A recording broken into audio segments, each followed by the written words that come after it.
So perhaps Minister Gërvalla first. Thank you very much, Mr. Khan. Justice is, in this question, always the key. The matter of bringing justice to the victims is nationally and internationally the obligation of everybody who deals with these problems. As a country that came out of genocide less than 30 years ago, I cannot contribute very much in telling you how to deal with perpetrators in our country, because they came from outside. So the question that I have here for you and for everybody as a very high-valued personality who is taking care that crimes committed now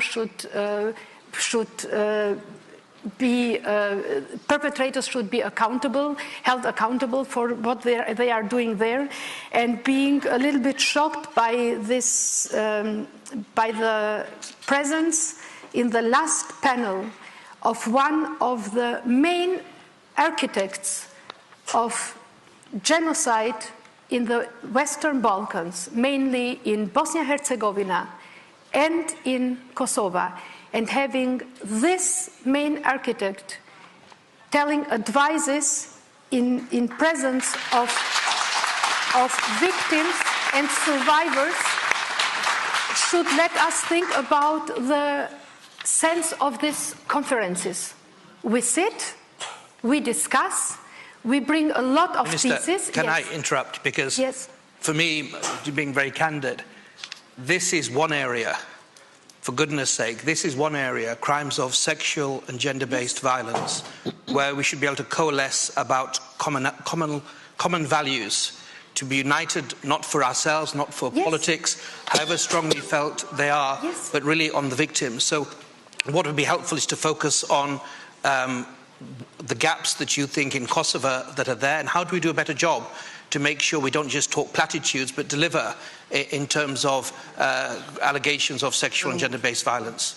Yes, but not being disrespectful at all, but that's the real focus. Yes, Mr. Khan, but how can I do that when in front of survivors from Kosovo, which have been brave enough to come here, to be present, to show that they are not giving up, that they want for themselves and their children a perspective, sitting in this room and being confronted with the fact that this conference is again one more conference, because here at my place was sitting one of the perpetrators. And this is something that needs to change.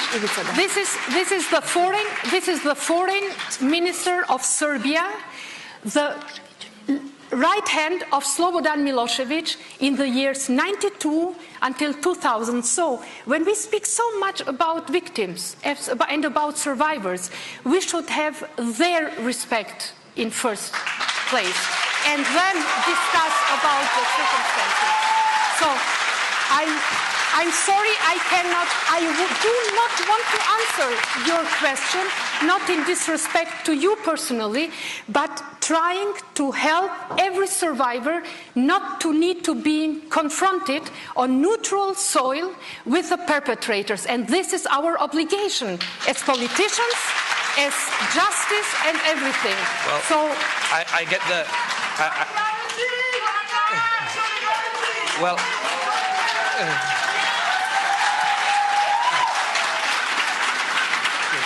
Well, I think, Minister, thank you for using your time in that way, and of course clearly you've got the support of the room.